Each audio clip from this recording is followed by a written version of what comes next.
प्राचीन काल रे जहा किछि मानव ठारू अति दुस्साध्य और शक्तिशाली रूपे विवेचित हेउथिला ओ मानवर आयताधीन नथिला से सबुकु लोके यथाविधि सम्मान देउथिले ओ पूजा करुथिले। सर्प पूजा एहार सत्यता पूर्ण मात्रा रे प्रतिपादन करे।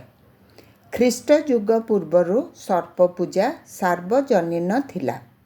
सर्प धन प्राचुर्य वर्षा और आयुषर प्रतीक भाव लोकमाने विश्वास करिथांती। नमस्कार श्रोता बंधुगण, मु तुलिका। आज हेउची नागपंचमी बा मनसा पंचमी। आसंतु एई नागपंचमी उपरे आम हिंदू धर्म रे कौन अछि और भारत रे केमिति पालन करंती ता विषय रे किछि जानिबा। भारत रे हिंदू श्रावण मासरे शुक्ल पक्षर पंचमी दिन रे नागसापं को पूजा करिथांती। एहा नागपंचमी नाम रे प्रसिद्ध। सर्प माने जदि संतुष्ट हुअंती भाग्य और संपत्ति प्रदान करंती बोली कुहा जाए। एही विश्वास जोगु हिंदू स्त्री माने नागपंचमी पर्व पालन करंती। नागपंचमी भारतर सबु अंचलर लोकंग द्वारा पालित हुए। भिन्न भिन्न अंचल रे एहार पालन विधि और पूजा प्रणाली भिन्न भिन्न होइथाए। एही दिन स्त्री लोक माने प्रातः काल रे स्नान करंती एवं दुग्ध और महु प्रदान करी सर्प मानकर पूजा करंती।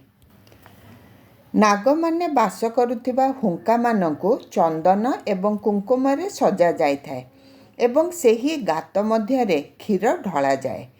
केतक स्थान रे स्त्री लोक माने पिंपुड़ी हुंकारु कादुआ घर को आनी सर्प प्रतिमा तैयारी करिथांती एवं ताकु पट्टा उपरे रखी पूजा करिथांती। अन्य केतक प्रदेश रे स्त्री माने पवित्र पिपली वृक्ष तले रखा होइथिबा सर्प मूर्ति निकटरे हलदी और चंदन लेपन करी पुष्प और कुंकुम अर्पण करी यथाविधि पूजा करंती। सेमाने प्राय 108 थर सेही वृक्ष चारिपटे बुलंती। एहाको अश्वत्थ प्रदक्षिण बोली कुहा जाए। सेही पूजा समय रे ब्राह्मण माने वैदिक श्लोक उच्चारण करिथांती। किंबदंती अनुसारे जेतेबेले कौनसी पूजारिणीर प्रार्थना सफल हुए से स्त्री लोक सेही वृक्ष मूले आउ गोटे सर्प मूर्ति स्थापन करे। विश्वास करा जाए जे जदि कौनसी स्त्री लोकर संतान संतति न थाए तेबे एही सर्प पूजा ताहार बंधात्व दूर करे।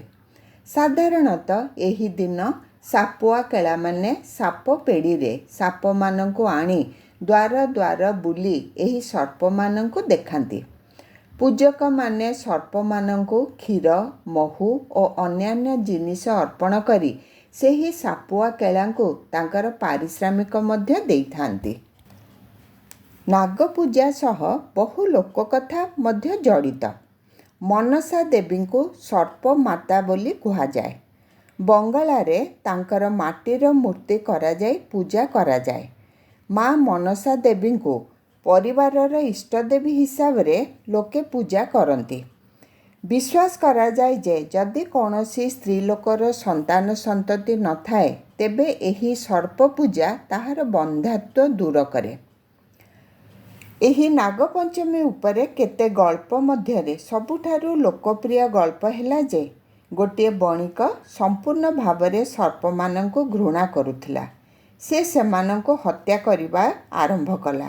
तेणु मनसा देवी ता प्रति क्रोधविष्टा हेले। जनक परे जणे एहीपरि तांकर 6टी पुओ सर्प मानंक द्वारा दंशित हेले एवं प्राण हराइले। जेतेबेले सप्तम पुत्र जन्म हेला ज्योतिष माने भविष्यतवाणी कले जे एही पुत्र मध्य सर्प दंशन रे तार मधुशज्या रे प्राण हराइब। सेही पुत्रटी खूब सुंदर भावे बढ़िबाकु लागिला। जेतेबेले तार बयस हेला से अन्य जने धनी बणिकर कन्या को विवाह कला।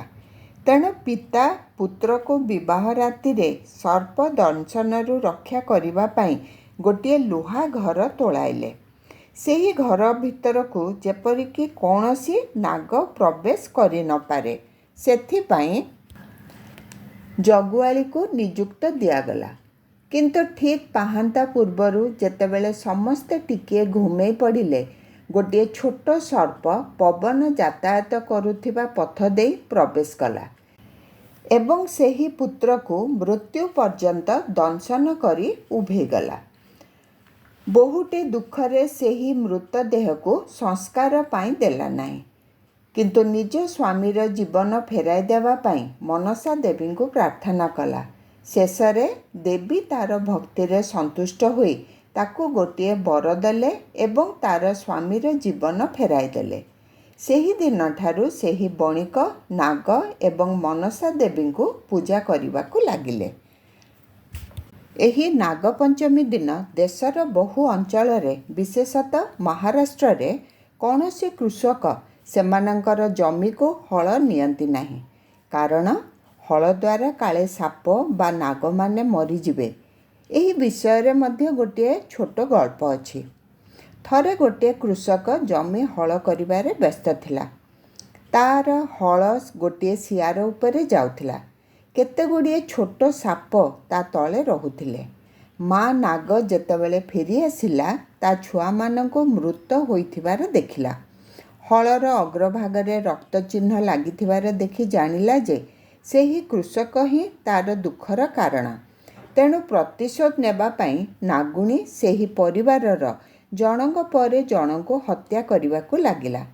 କେବଳ ସେହି କୃଷକର ଗୋଟିଏ କନ୍ୟା ଅନ୍ୟ ଗ୍ରାମରେ ବାସ କରୁଥିବାରୁ ରକ୍ଷା ପାଇପାରିଥିଲା। ନାଗୁଣୀ ତାକୁ ମାରିବା ପାଇଁ ମଧ୍ୟ ସେଠାକୁ ଗଲା, କିନ୍ତୁ ଦେଖିଲା ଯେ ନାଗପୂଜା ପାଇଁ ସେଠାରେ ଆୟୋଜନ ଚାଲିଛି।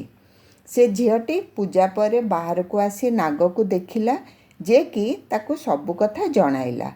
ସେ ସ୍ତ୍ରୀଟି ଭାରି ଦୁଃଖିତା ହେଲା ଏବଂ ତାର ସମ୍ପର୍କୀୟମାନଙ୍କ ଜୀବନ ଫେରାଇ ଆଣିବାର ଉପାୟ ବତାଇ ଦେବା ପାଇଁ ଅନୁରୋଧ କଲା। ମା ନାଗୁଣୀ ତା ଦୁଃଖରେ ଦୁଃଖିତା ହେଲା ଏବଂ ତାର ରାଗ ଉଭେଇଗଲା। ସେ ତାକୁ ଗୋଟିଏ ପାତ୍ରପୂର୍ଣ୍ଣ ଜଳ ଦେଲା ଏବଂ କେତେଗୁଡ଼ିଏ ସୂଚନା ଦେଇ ମୃତ ବ୍ୟକ୍ତିମାନଙ୍କ ଦେହ ଉପରେ ଛିଞ୍ଚି ଦେବା ପାଇଁ କହିଲା। ସେ ଝିଅଟି ସଙ୍ଗେ ସଙ୍ଗେ ତାର ପିତାଙ୍କ ଘରକୁ ଯାଇ ପୂର୍ବୋକ୍ତ ପ୍ରକାରେ କାର୍ଯ୍ୟ କଲା ଏବଂ ମୃତ ବ୍ୟକ୍ତିମାନେ ନିଦରୁ ଉଠିବା ପରି ଉଠି ବସିଲେ। ସାଧାରଣତଃ ଗ୍ରାମମାନଙ୍କରେ ଜୁଲାଇ ବା ଅଗଷ୍ଟ ମାସରେ ନାଗପଞ୍ଚମୀ 15 ଦିନ ପର୍ଯ୍ୟନ୍ତ ପାଳିତ ହୁଏ। ଗ୍ରାମବାସୀମାନେ ଲୋକଗୀତ ଗାଆନ୍ତି। ନାଗ ମୂର୍ତ୍ତି ସବୁ ଚାଉଳ ଚୂନା ବା ଗହମ ଅଟାରେ ତିଆରି କରାଯାଏ।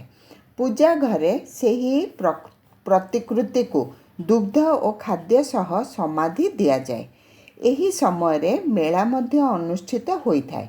କଥିତ ଅଛି ଯେ ଶିବ ନିଜର ଦେହକୁ କେବଳ ସର୍ପ ଦ୍ୱାରା ଆବୃତ କରି ପାର୍ବତୀଙ୍କୁ ବିବାହ କରିବା ପାଇଁ ଆସିଥିଲେ। ବିହାରରେ ବହୁ ସ୍ଥାନରେ ଭୂଖୋଦନ ଫଳରେ ପ୍ରାଚୀନ ସର୍ପମାନଙ୍କ ଫଣା ଚିହ୍ନ ସବୁ ବାହାରିଛି। ତାମିଲନାଡୁରେ ବିଷ୍ଣୁଙ୍କର ଶଯ୍ୟା ହିସାବରେ ସପ୍ତଫେଣା ବିଶିଷ୍ଟ ନାଗ ଆଦିଶେଷ ପୂଜିତ ହୋଇଥାଏ। ଯେଉଁ ପିଲା ନାଗପୂଜା ପରେ ଜନ୍ମ ହୁଅନ୍ତି, ତାର ନାମ ନାଗରାଜା ଏବଂ ଯେଉଁ ଝିଅ ଜନ୍ମ ହୁଏ, ତାର ନାମ ନାଗମଣୀ ଇତ୍ୟାଦି ଦିଅନ୍ତି। କିମ୍ବଦନ୍ତୀ ଅନୁସାରେ ଯେଉଁ ଲୋକମାନେ ସର୍ପ ପୂଜା କରନ୍ତି, ସେମାନେ ସର୍ପ ପରି ଦେଖାଯାଉଥିବା କେତେକ ପନିପରିବା ମଧ୍ୟ ଖାଆନ୍ତି ନାହିଁ। ପ୍ରତ୍ୟେକ ବୈଷ୍ଣବ ଧର୍ମାବଲମ୍ବୀଙ୍କ ମନ୍ଦିରରେ ଦେବତା ଶୋଇବା ଅବସ୍ଥାରେ ହେଉ ବା ବସିବା ଭଙ୍ଗୀରେ ହେଉ, ତାଙ୍କ ପଛପଟେ ପଥରରେ ନିର୍ମିତ ହୋଇଥିବା ନାଗମୂର୍ତ୍ତି ଦେଖିବାକୁ ମିଳେ। ଏଇ ଥିଲା ନାଗପଞ୍ଚମୀ ବା ସର୍ପମାତା ମନସା ଦେବୀଙ୍କର ପୂଜା ଉପରେ କିଛି। ଆଜି ପାଇଁ ଏତିକିରେ ରହିଲି। ନମସ୍କାର ଜଣାଉଛି।